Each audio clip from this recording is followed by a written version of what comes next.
Hey, what's up everyone? I recently built this double stack 1911 and chose nitride treatment to finish the slide and the frame. I got lots of questions in the comments of the build series videos about why I chose nitride over DLC. So I wanted to make a video that provides some information and details about these two finishes. I consider both DLC and nitride to be premium firearms finishes. I prefer nitride, and that is why I chose it for my personal pistol build. DLC would have been a great option and was a close second choice. I'm not really trying to convince you either way. Aesthetics won't be a part of this discussion as looks are subjective. This will be more about the DLC and nitride processes, their benefits and drawbacks, and the resulting properties at the surface of the treated parts. I have made a video about case hardening and went into more detail about the specific type of nitride that we will be discussing here. That will contain some supplementary information and details. Link is in the description. Also in the description, there will be a bunch of links to sources for the information and figures I present in this video. Let's get into it. Starting with nitride, we will be looking specifically at the Melonite QPQ process, which I believe is the most common treatment colloquially known as nitride that is used on firearms in the US. The same process is used worldwide. It's just called Tenfer or Tough Tride elsewhere. Hef owns the rights to the process and the trade names. There are other nitride processes that can result in similar properties. Melonite QPQ is a ferritic molten salt bath nitrocarburization treatment primarily used on ferrous or iron-containing alloys. This may be referred to as liquid nitride as well. Ferritic means it happens at a temperature below the transition temperature of iron, so it does not result in a phase change to a different crystal structure or rearrangement of the atoms. Throughout the rest of the video, I may refer to Melonite QPQ as nitride, just QPQ, or liquid nitride. I'm talking about the same thing. In the process, the parts are cleaned, preheated, then put into an aerated molten cyanide salt bath that is about 1100 degrees Fahrenheit or 593 degrees Celsius. Cyanide handily contains a nitrogen and a carbon atom, and in this bath, mostly nitrogen and some carbon atoms diffuse into the base material, nitrocarburizing and case hardening the part. I am unsure of the relative concentration of carbon and nitrogen atoms that are diffused. I'm guessing it varies with the material being treated and its carbon content. After that, the parts are put into an aerated, oxidizing molten salt bath at slightly lower temperature. They are taken out, washed, rinsed, and polished, likely in some sort of vibratory polisher with a fine media, especially if the part's oddly shaped. Then they're put back into the oxidizing bath. The QPQ comes from this quench, polish, quench process after the nitrocarburization. They're taken out of the final quenching bath, washed, and rinsed. After that, the surface can be impregnated with a sealant that further enhances corrosion resistance, but I don't think this sealing step is common for firearms applications. Nitride is not a coating, but a treatment that modifies the atomic structure of the base material at the surface of the part. The compound layer and diffusion zone are a result of the cyanide salt bath treatment. The compound layer is on the surface. This is about 20 microns or 8/10,000ths of an inch thick.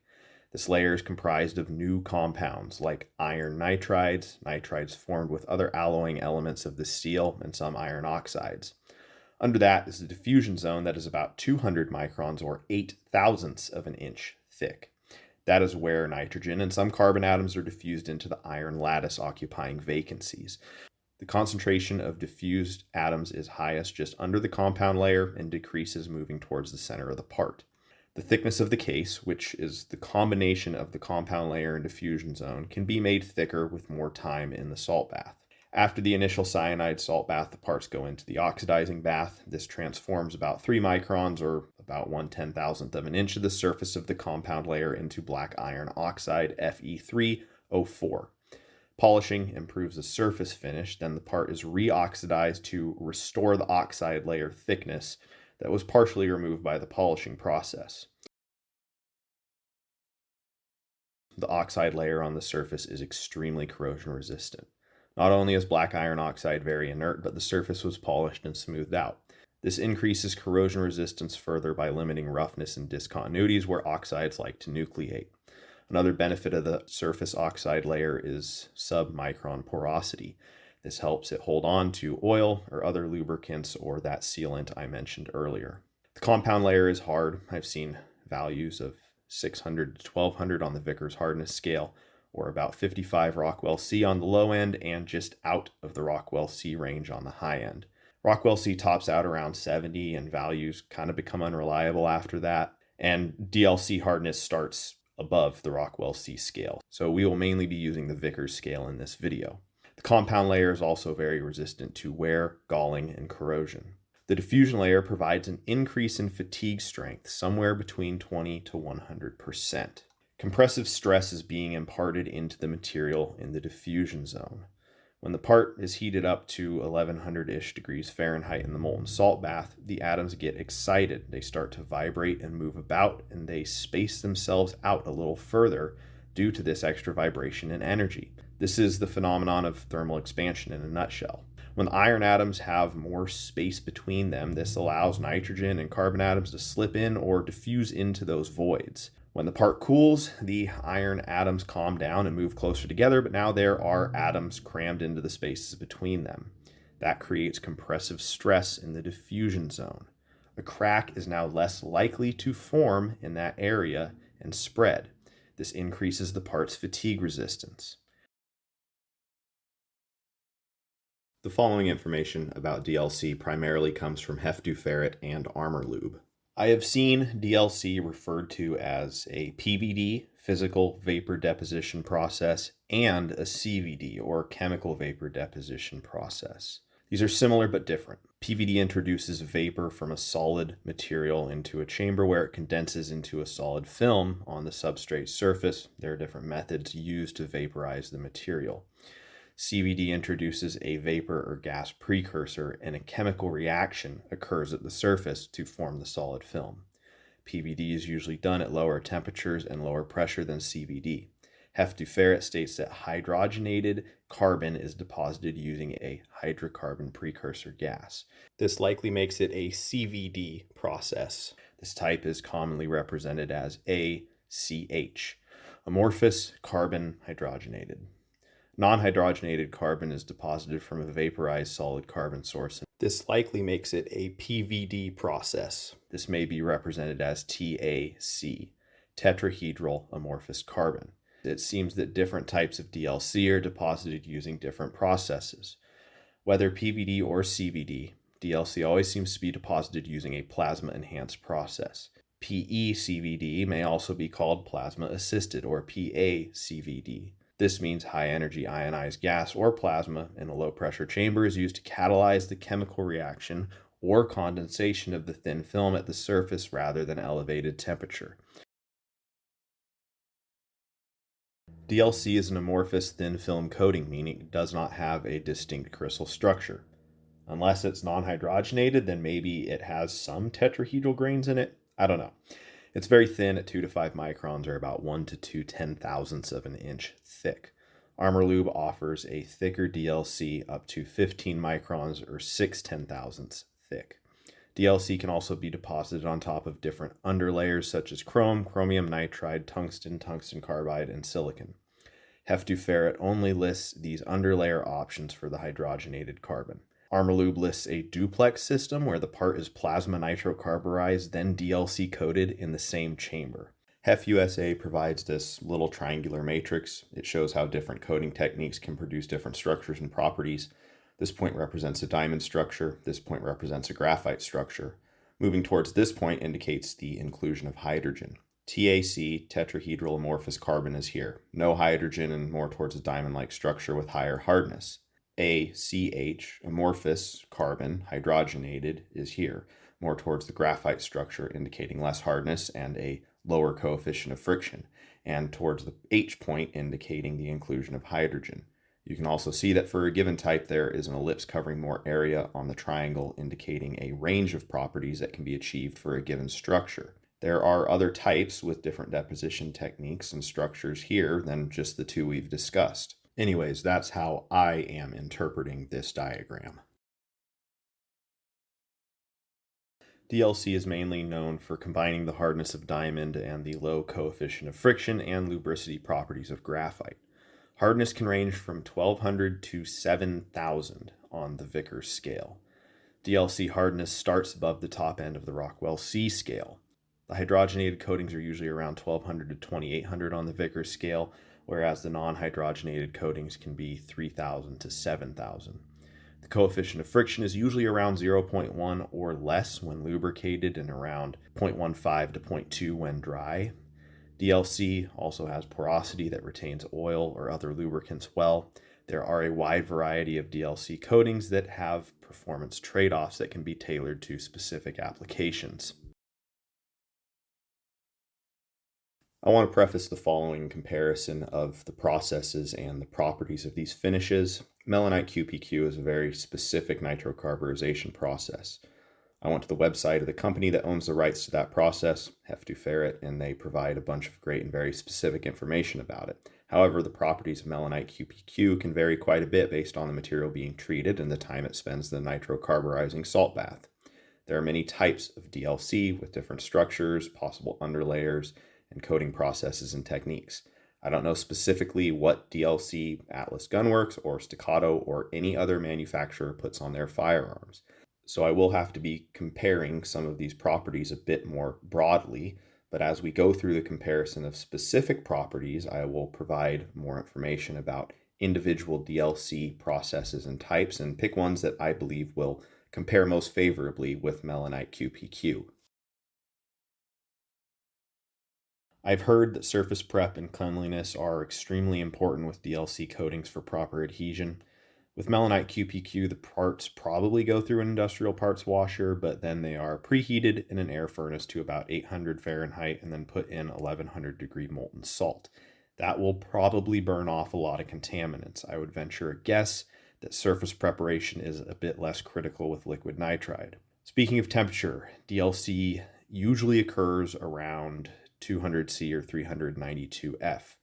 This means the parts will remain very dimensionally stable and finished parts can be coated while maintaining extremely tight tolerances. Melonite occurs around 1100 Fahrenheit. This is below the transition temperature of iron, so the parts do remain dimensionally stable for the most part because they don't undergo a phase change to a different crystal structure. I had my slide and frame nitride treated. The slide to frame fit was tight beforehand, very smooth but no play. When the parts came back, I had to lap the slide back onto my frame rails because the slide closed up this way just a little bit. We're talking like half a thou or less, but certainly at 1100 degrees Fahrenheit, parts might move around a little bit. Nitride processes are primarily used on steel alloys. They can be used on some specialty alloys too. DLC can be applied to a wider range of materials. PVD and CVD are usually line of sight processes, meaning the surface to be coated needs to have a direct line of sight to the source of the vapor or gas. It can be hard to coat cavities or inside diameters with more than a 1-to-1 aspect ratio. I think CVD and plasma enhanced processes are a little less prone to the line of sight issue. Armorlube has patented what they call hollow cathode technology for their plasma enhanced chemical vapor deposition DLC coating processes. They claim they can coat pockets, holes, and cavities with a 15-to-1 aspect ratio. So for some processes with some equipment, this line of sight concern may no longer be an issue for DLC. I would imagine they can uniformly coat the inside of whatever little passenger hole you may find on a firearm. Molten salt baths are aerated. This keeps a fresh flow of chemistry available to react at the surface, but it also helps it get into little crevices and holes. A lot of the times, the parts are put into some sort of basket that can also be moved about and agitated. Liquid nitride is considered the best of the nitrocarburization processes when it comes to case uniformity and consistency on oddly shaped parts. DLC is 2 to 5 microns or about 1 to 2 10,000ths of an inch thick.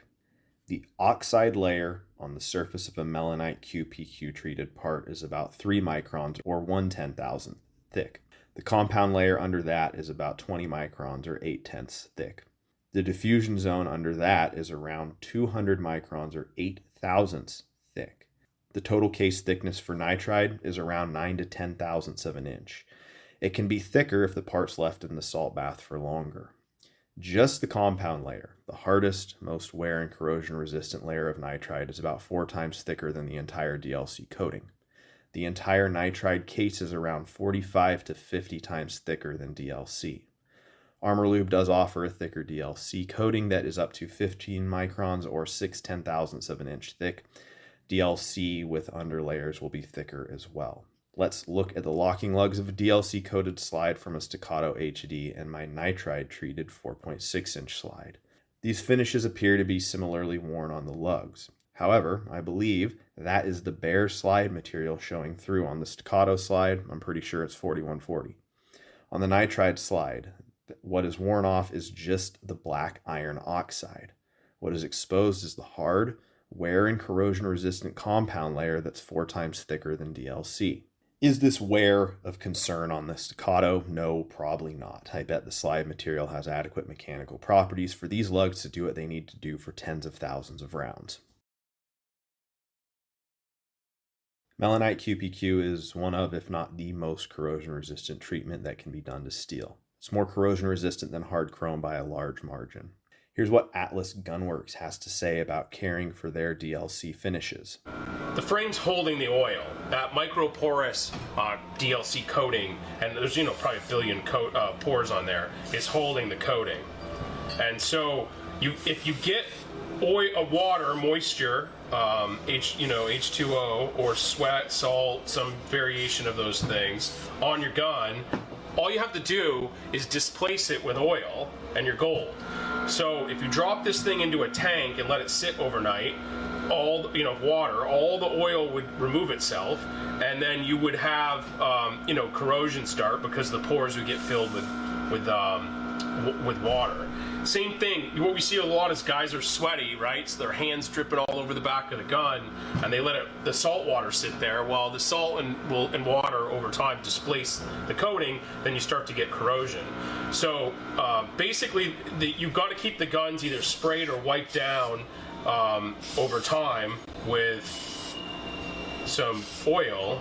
Keep your stuff oiled, and when you get water or salt or the combinations thereof or anything else that you wouldn't want on the gun, Hornet A one-shot gun cleaner and lube works really well to just displace that water and put oil back on there, or you can use an oily rag or whatever you're into, but make sure that you're keeping oil on your DLC coating because it is microporous, and that is one of the things that it needs to function properly. This Atlas video is about 5 years old at this point. Maybe they've changed their coating. Alchemy Custom Weaponry has this information about their DLC finishes on their site. Staccato recommends rubbing down the slide and frame with an oiled patch and letting it soak in for 30 minutes every 1 to 2,000 rounds. There's a DLC coating that provides corrosion resistance, and I found some info that we can compare to nitride. Armorlube offers a DLC called Armorlube CX and boasts corrosion protection as one of its benefits. This is achieved by a thicker coating of amorphous carbon. We can compare the corrosion resistance of this to Melonite using the results from the ASTM B117 salt spray test. In this test, a sodium chloride solution is sprayed on the parts. The results are generally given in hours it took for corrosion to appear. It has become a common and widely used test in the United States. It's easy and repeatable. The equipment isn't cost prohibitive. There are similar tests for international standards. There is debate as to whether it's applicable to real-world situations, and surely it's not for a lot. If you're testing the corrosion resistance of pipes carrying a specific acidic solution, the salt spray test won't tell you much about that. Will the salt spray test give you an idea of how a component might resist corrosion if it's installed on the deck of a cargo ship in the ocean? Maybe. Will it give you an idea of how well a pistol might resist corrosion in the sweaty-ass hands of a shooter? Maybe. There's a link to more info on the B117 salt spray test in the description. Anyways, Armorlube claims their coating has an ASTM B117 rating of 240 hours. Melonite QPQ generally has a rating of 400 to 500 hours. This is the only DLC coating I could find that listed corrosion protection as a major benefit or provided test results. Some of the duplex or underlayer DLC options would presumably provide corrosion resistance as well, but I couldn't find test data for those. Melonite QPQ can range from 600 to 1200 on the Vickers hardness scale. This depends a lot on the base material and time in the salt bath. DLC can range from 1200 to 7000, with more of the coatings being between 1200 and 2800. DLC is much, much harder. I have access to a portable hardness tester at work. It uses the Lieb rebound method. A little shuttle with a hard ball bearing in the tip is shot into the surface. The material's hardness is inferred based on the velocity with which the shuttle rebounds after impact. A softer material will dissipate more of the energy from the impact and the shuttle won't bounce off as fast. It's not as accurate as some of the standard types of testers, but I have used it quite a bit and it seems to work well, usually giving me plus or minus 2 points on the Rockwell C scale between tests. It comes with a calibration puck, which you will see in some of the pictures, to make sure it is operating properly before testing other materials. It can struggle with small parts. They tend to move around, and that dissipates more of the energy of the shuttle impact and can skew the results. I made sure to do the following tests with the parts firmly held down on a large granite inspection block and did each test multiple times to make sure I was getting repeatable results. I can't bring things into my work that obviously look like gun parts, but I can bring in an Atlas optic plate that is just kind of a nondescript tag of metal. This is some sort of steel coated in DLC. Atlas machine slides and frames out of 4140, so I wouldn't be surprised if it's that. Maybe it's 1018 or 1045 carbon steel. These materials usually have a hardness in the range of 20 to 30 Rockwell C.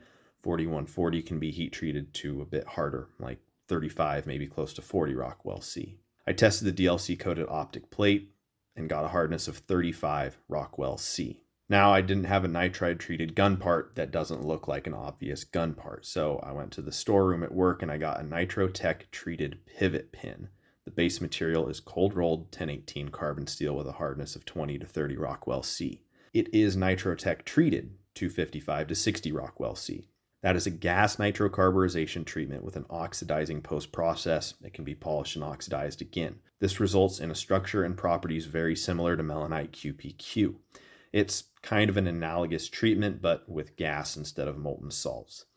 Anyways, I tested this on the flat end of the pin because I was testing a flat surface on the other part, and I got a hardness of 59 Rockwell C, right in the range that it was specified to be. I hope this little test illustrates the point that DLC is very hard, yes, but it's only a very thin layer on top of a material that is softer. I didn't have much luck finding coefficient of friction data for Melonite QPQ. Some types of DLC list a lubricated coefficient of friction as low as 0.07. I am going to make the assumption that DLC has a lower coefficient of friction in the lubricated and dry conditions. Nitride offers an increase in fatigue strength somewhere between 20 to 100%. DLC does not offer an increase in fatigue life. I would think most firearms are designed in a way that the material specified for the components has adequate mechanical properties and fatigue life without the need for case hardening treatment, but this is a benefit of nitrocarburization and it's important for some applications. Wear resistance is an important property of both these finishes. There are tribological tests that can quantify wear characteristics. Tribology is the study of interacting surfaces and focuses on friction wear and lubrication. The pin-on-disc test is used to determine coefficients of friction and wear rates by pressing a pin onto a spinning disc under controlled speed and loading conditions. However, I couldn't find comparable data from such a test for both finishes. DLC has some of the natural lubricity properties associated with graphite. Melonite QPQ does not. I consider both nitride and DLC to be premium finishes. DLC was a close second choice for my own pistol if I couldn't find a service provider for Melonite QPQ. I prefer nitride because I believe it to be more durable and corrosion resistant. DLC will likely be more than durable enough for the majority of firearms use cases and applications, including my own. But for this pistol that I built exactly the way I wanted and got to choose the final finish, I chose what I considered to be the most premium finish from a durability standpoint, and that is Melonite QPQ. I consider DLC to be more premium from a performance and aesthetic perspective. I think it looks better. That's subjective, of course, but it does have that inherent lubricity and likely a lower coefficient of friction. Now, if you handed me two identical pistols and one was DLC coated and one was Melonite QPQ treated.